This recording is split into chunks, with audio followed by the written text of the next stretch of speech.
Football is back, ladies and gentlemen, and the long awaited Premier League season has finally started. And if you're a Chelsea fan, you've been rubbing your fingers for the last month because you are a Club World Cup winner and you can't wait to start the Premier League and show everybody this momentum that you have built. You are a World Cup champion. Time to show the Premier League who you are. And today was the test. Mendem FC Derby. Crystal Palace versus Chelsea. What a snooze fest. What an absolute disappointment. I woke up early. I made this new channel for YouTube to talk about two of my favorite clubs, Chelsea and AC Milan, and this is the shit that I get?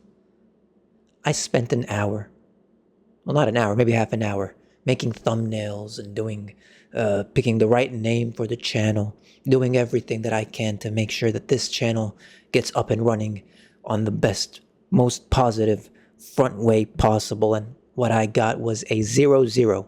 You're ruining my career, people. Come on. Chelsea 0, Crystal Palace 0.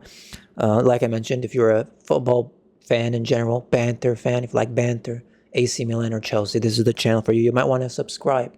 But yeah, let's get into it. Let's talk about Chelsea. Chelsea versus Crystal Palace.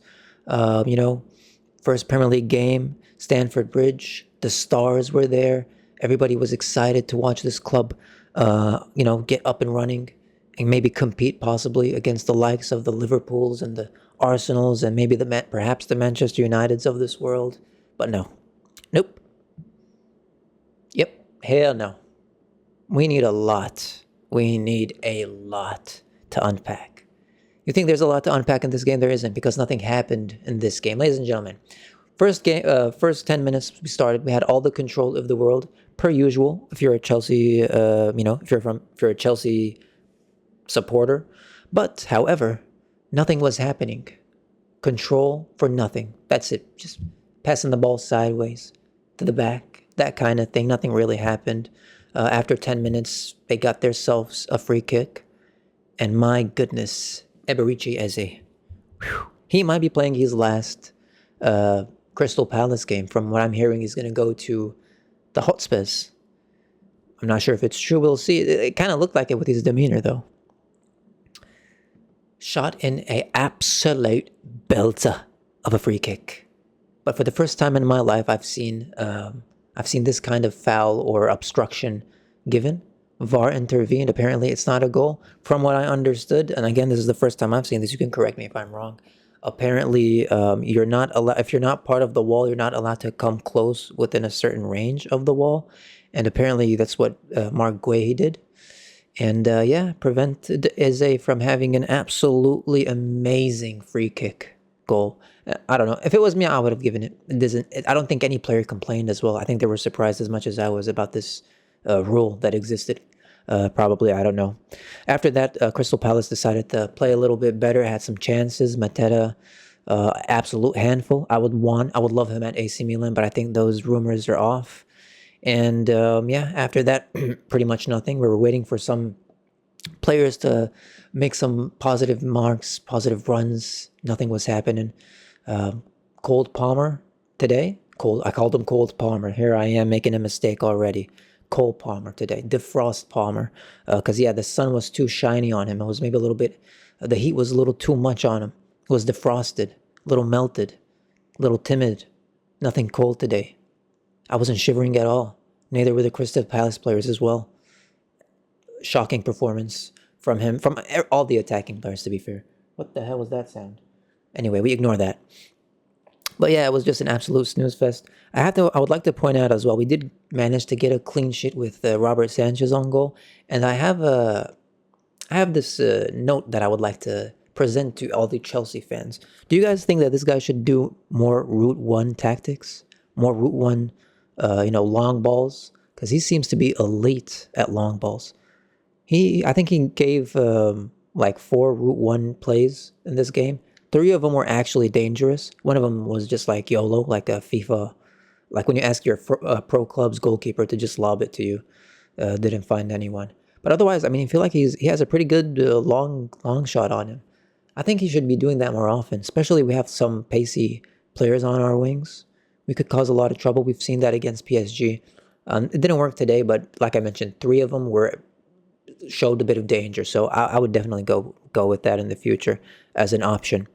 A lack of creativity overall, I would say. Nothing happened. A lot of side passes. It felt like we were playing handball. The handball game where they just pass it to each other. Up, you take it up to the side, up to the other side, left and right. That's what happened today. I mean, I don't know what to tell them. I mean, first game of the season, you would think. Plus, like they were already won 2 trophies last year. You think that's going to be a fresh start for them, a positive start, but it didn't look like it. Credit to Crystal Palace. Obviously, Oliver Glasner is in my opinion, one of the elite coaches of the game today. With what he's doing with Crystal Palace, he made some absolute ballers. Eze is already a baller. He transformed Mateta into an absolute baller. They have Wharton linked to Real Madrid. This dude, he's my man of the match today, even though I'm a Chelsea fan today, but he's definitely my man of the match. I don't think he put in a foot wrong. Physically imposing, passes were accurate, no bullshit when he plays. Everything is straightforward. You love to see it. You love to see it. But yeah, overall, the game was just atrocious to watch. Egregious. Zero excitement whatsoever. It felt like I was watching a Serie A game between, I don't know, Lecce and Cagliari. Except with the Serie A, you get a little more excited because, it's tactical and you're trying to find out if they're going to find some pockets. In the Premier League, though, you're expecting fast-paced football. You're expecting back and forth, headless chicken running, excitement, that kind of thing. Nothing. No. Doesn't work in the Premier League, this type of football. And a shame. First game of the season, everybody's already fresh, 0 injuries, no excuses whatsoever to perform like this. Is at home as well, in front of Eden Hazard as well. That dude looked bored out. He looked more bored than I was watching this game. What a shame. Even Romario was in the game. Romario, and he was like, "What the hell did I come to?"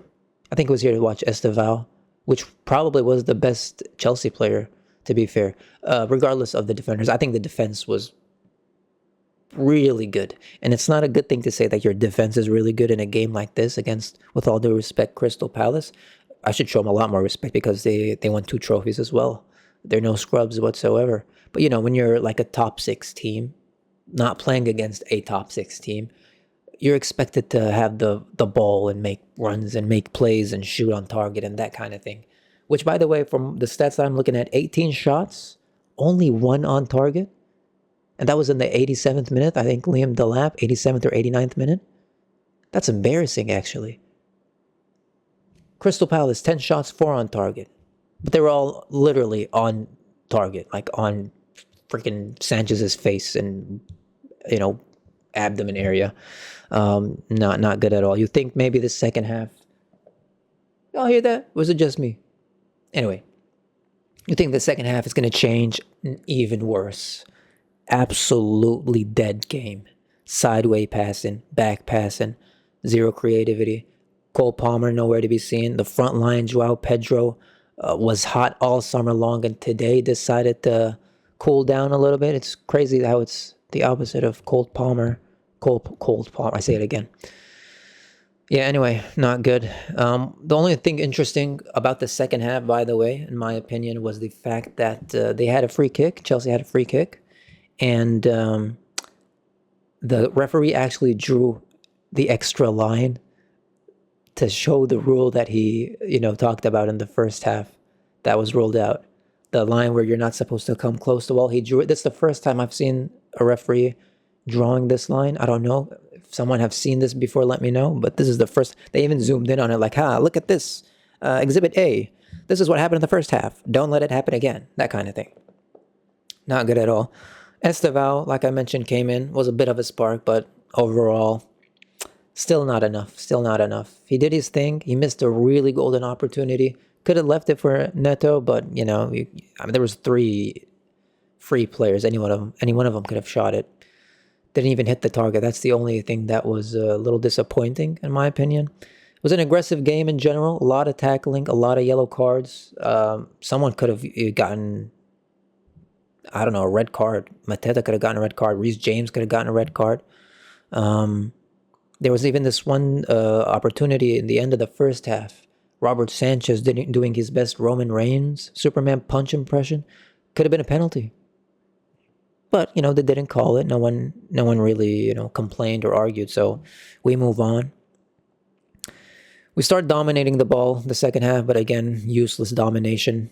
It was only until I think the 87th minute where we actually started imposing ourselves in the final third.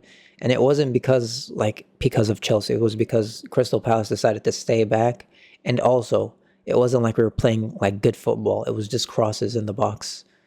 We had the best opportunity of the game, I think, in the 91st minute. It took to the 91st minute to actually have one of the best chances in the game.